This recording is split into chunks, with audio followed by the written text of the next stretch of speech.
Shalom saudara-saudara yang terkasih dalam Tuhan Yesus Kristus. Pada malam ini kita akan merenungkan suatu firman Tuhan yang akan saya sampaikan. Sebelumnya mari kita buka dengan doa.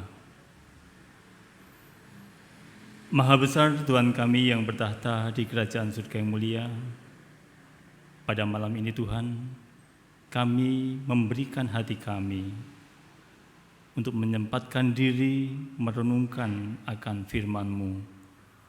Bimbing kami Tuhan dalam kami memahami firman-firman-Mu, sehingga dalam kehidupan kami bisa kami aplikasikan sesuai kehendak-Mu. Terima kasih Tuhan Yesus, bimbing kami. Amin. Saudara yang terkasih dalam Tuhan Yesus Kristus, pada renungan kali ini saya akan mengambil judul Aku Tahu Apa Yang Aku Imani. Saya mengambil judul ini karena sebenarnya proses pengenalan akan Allah itu sebenarnya tidak instan, saudara. Proses pengenalan akan Allah itu adalah suatu pergumulan yang panjang. Memang mungkin kita sejak kecil dididik menjadi orang Kristen. Tetapi kadang-kadang perjalanan kehidupan Kristen kita itu tidak mengakar. Saya akan mengutip dari Lukas 24 ayat yang ke-13 sampai 35, di mana dalam Lukas 24 ini adalah suatu cerita perjumpaan menuju Emmaus. Saya bacakan Lukas 24 ayat 13 sampai 35. Yesus menampakkan diri di jalan ke Emmaus. Pada hari itu juga 2 orang dari murid-murid Yesus pergi ke sebuah kampung bernama Emmaus, yang terletak kira-kira 7 mil jauhnya dari Yerusalem. Dan mereka bercakap-cakap tentang segala sesuatu yang telah terjadi. Ketika mereka sedang bercakap-cakap dan bertukar pikiran, datanglah Yesus sendirian mendekati mereka, lalu berjalan bersama-sama dengan mereka. Tetapi ada sesuatu yang menghalangi mata mereka, sehingga mereka tidak dapat mengenal Dia. Yesus berkata kepada mereka, "Apakah yang kamu percakapkan sementara kamu berjalan?" Maka berhentilah mereka dengan muka muram. Seorang dari mereka, namanya Kleopas, menjawabnya, "Adakah engkau satu-satunya orang asing di Yerusalem yang tidak tahu apa yang terjadi di situ pada hari-hari belakangan ini?" Katanya kepada mereka, "Apakah itu?" Jawab mereka, "Apa yang terjadi dengan Yesus orang Nazaret? Dia adalah seorang nabi yang berkuasa dalam pekerjaan dan perkataan di hadapan Allah dan di depan seluruh bangsa kami. Tetapi imam-imam kepala dan pemimpin-pemimpin kami telah menyerahkan Dia untuk dihukum mati, dan mereka telah menyalibkannya. Padahal kami dahulu mengharapkan bahwa Dialah yang datang untuk membebaskan bangsa Israel. Tetapi sementara itu telah lewat 3 hari sejak semuanya itu terjadi. Tetapi beberapa perempuan dari kalangan kami telah mengejutkan kami. Pagi-pagi buta mereka telah pergi ke kubur dan tidak menemukan mayatnya. Lalu mereka datang dengan berita bahwa telah kelihatan kepada mereka malaikat-malaikat yang mengatakan bahwa ia hidup. Dan beberapa teman kami telah pergi ke kubur itu dan mendapati bahwa memang benar yang dikatakan perempuan-perempuan itu, tetapi dia tidak mereka lihat. Lalu ia berkata kepada mereka, "Hai kamu orang bodoh, betapa lambannya hatimu, sehingga kamu tidak percaya segala sesuatu yang telah dikatakan para nabi. Bukankah Mesias harus menderita semuanya itu untuk masuk ke dalam kemuliaannya?" Lalu ia menjelaskan kepada mereka apa yang tertulis tentang dia dalam seluruh kitab suci, mulai dari kitab-kitab Musa dan segala kitab nabi-nabi. Mereka mendekati kampung yang mereka tuju, lalu ia berbuat seolah-olah hendak meneruskan perjalanannya. Tetapi mereka sangat mendesaknya, katanya, "Tinggallah bersama-sama dengan kami, sebab hari telah menjelang malam dan matahari hampir terbenam." Lalu masuklah ia untuk tinggal bersama-sama dengan mereka. Waktu ia duduk makan dengan mereka, ia mengambil roti, mengucap berkat, lalu memecah-mecahkannya dan memberikannya kepada mereka. Ketika itu terbukalah mata mereka dan mereka pun mengenal dia, tetapi ia lenyap dari tengah-tengah mereka. Kata mereka seorang kepada yang lain, "Bukankah hati kita berkobar-kobar ketika ia berbicara dengan kita di tengah jalan dan ketika ia menerangkan kitab suci kepada kita?" Lalu bangunlah mereka dan terus kembali ke Yerusalem. Di situ mereka mendapati ke-11 murid itu. Mereka sedang berkumpul bersama-sama dengan teman-teman mereka.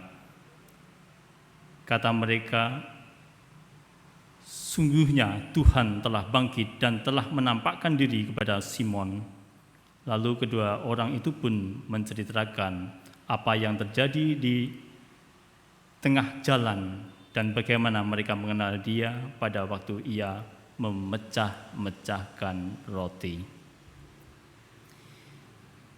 Dalam perjumpaan menuju ke Emmaus ini, kita bisa mengambil suatu cerita dari perjalanan Kleopas bersama temannya, kemudian bertemu Yesus.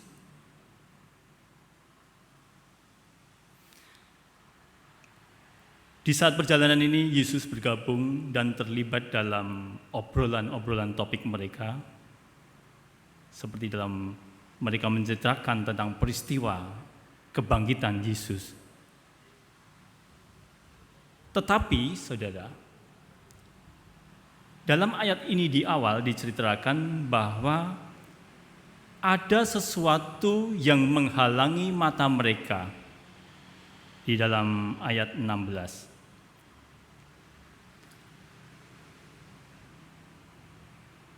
Di sini mereka, Kleopas dan temannya ini, belum melihat akan keilahian Yesus, walaupun Yesus ada di sampingnya. Kemudian pun Yesus akhirnya nanti menegur bahwa, "Hai kamu orang bodoh," di dalam ayat 25 sampai 27. Karena sebenarnya sebagai orang beriman, kita mestinya harus tahu dari cerita dalam Perjanjian Lama tentang apa yang dinubuatkan tentang Yesus. Karena di situ nanti kita akan mendapati, disitulah kita akan melihat akan ketuhanan Yesus. Saudara, ada di antara kita, kebanyakan ini beragama Kristen, mengaku bahwa Yesus itu Tuhan. Tetapi kadang-kadang kita hanyut dengan dunia kita yang lain. Misalkan suatu contoh, ada yang begitu hanyut dengan mempercayai akan kartu tarot. Secara filosofikal, Tuhannya orang yang percaya tarot tentunya bukan berarti dia menuhankan kartu tarot. Di sini persepsi tentang kita itu jatuh pada pemahaman yang dualisme, saudara, yaitu Yesus atau tarot, atau mungkin yang lainnya. Tentunya bukan itu, saudara. Karena sering kebanyakan dari kita ini percaya bahwa Yesus itu Tuhan. Artinya, sejak kecil kita mengimani Kristen, sejak kecil kita menjadi orang Kristen, atau mungkin sekarang kita sering datang ke gereja, beribadah, rajin kegiatan-kegiatan. Tetapi ini tidak serta-merta hati kita kadang tidak menuhankan Dia. Mata kita masih terhalang, seperti dua orang ini. Mereka tahu, mereka adalah murid-murid Yesus. Dalam perjalanan khotbah-khotbah Yesus, mereka selalu bergabung ikut. Sampai Yesus diadili, mereka mengikuti. Sampai Yesus disalibkan, mereka mengikuti. Sampai Yesus meninggal dunia, mereka mengikuti dengan detail. Bahkan sampai Yesus tidak ada di dalam gua, sebenarnya sudah bangkit. Mereka pun mengikuti, sehingga mereka menceritakan dalam perjalanan mereka. Mereka mengikuti dan mengimani bahwa Yesus itu nabi. Tetapi mereka masih meragukan keilahian Yesus. Maka ketika Yesus datang mendekati dalam perjalanan mereka, mendengarkan obrolan mereka setelah bertanya, maka dia menegur, "Hai kamu orang bodoh." Itu pun hati mereka masih tertutup, belum tahu, hati mereka masih terhalangi, belum tahu keilahian Yesus yang sesungguhnya.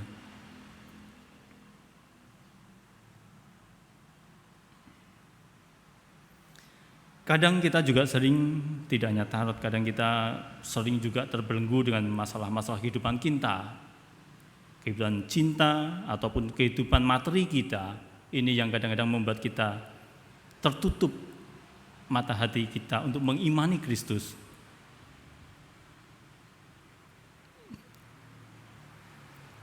Di mana saudara-saudara? Sebenarnya kalau dalam cerita kartu tarot yang saya sampaikan tadi, itu sebenarnya Tuhan dari yang menggunakan kartu tarot itu untuk melihat mungkin ada keberuntungan hidup di manusia kita. Itu adalah bukan karena dia mengimani tarotnya, tetapi dia hanya mengikuti kehendak hati, keinginan hati. Nah ini, kekeliruan kita adalah keinginan hati itu yang menjadi tujuan utama dalam hidup kita. Itulah yang menjadi indikator di mana kita serius tidaknya dalam beriman. Semangat yang berkobar-kobar ataupun dalam suatu semangat yang sangat antusias akan pesan yang tertuang di dalam Injil, itu akan menolong kita seandainya kita mau berserah untuk dituntun oleh Roh Kudus dalam pertumbuhan iman kita. Saudara, ketika kita kehilangan antusiasme dalam pergumulan, dalam kita mendalami firman Tuhan, kita ini seperti pohon yang akarnya tidak begitu kuat. Pohon yang akan mudah sekali tumbang. Antusiasme di percakapan ke Emmaus oleh Kleopas dan temannya tadi, membuat dua orang itu menyadari ketika Yesus mengambil roti dan mengucap berkat di dalam ayat 30 dan 31. Saya ulang. Waktu ia duduk makan dengan mereka, ia mengambil roti, mengucap berkat, lalu memecah-mecahkan dan memberikannya kepada mereka. Ketika itu terbukalah mata mereka dan mereka pun mengenal Dia, tetapi ia lenyap dari tengah-tengah mereka. Ia lenyap dari tengah-tengah mereka. Hal yang sangat tidak logis sekali. Saat dia berkumpul bersama-sama, kemudian Yesus memecah-mecahkan roti. Saat Yesus memecah-mecahkan roti, murid Yesus ini melihat dan terbukalah hati mereka. Mereka baru menyadari, oh ini Yesus yang ilahi.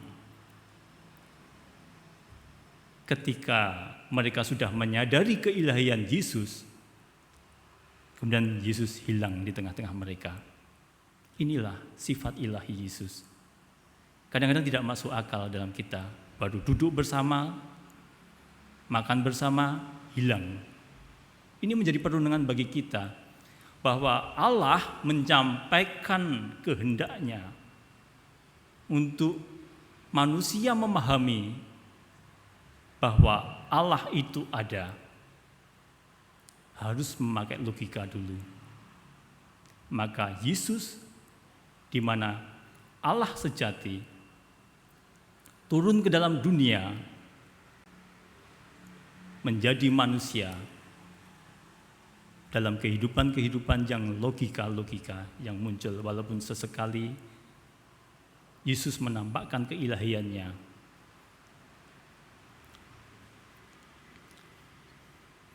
Saudara, keahlian inilah adalah suatu bentuk inaugurasi di mana Allah menyatakan keilahiannya. Kemudian Yesus pun juga mengatakan akan datang Roh Penolong. Itu pun juga sebenarnya bagian dari Allah sendiri, yaitu Roh Kudus yang akan membimbing dalam kehidupan kita setiap hari.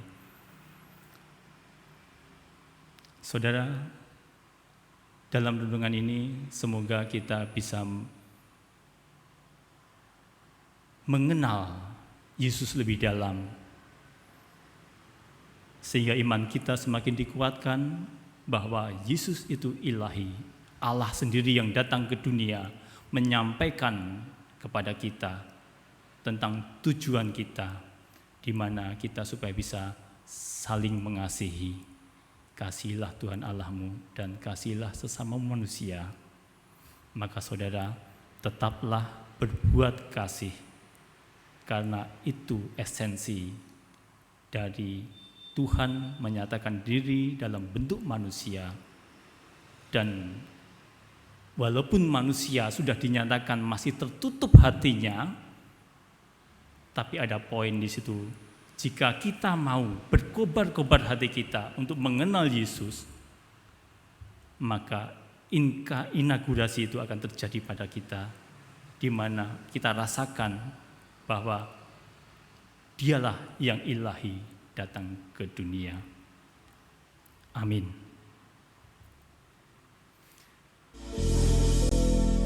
Doa. Maha besar, terima kasih sekali Tuhan.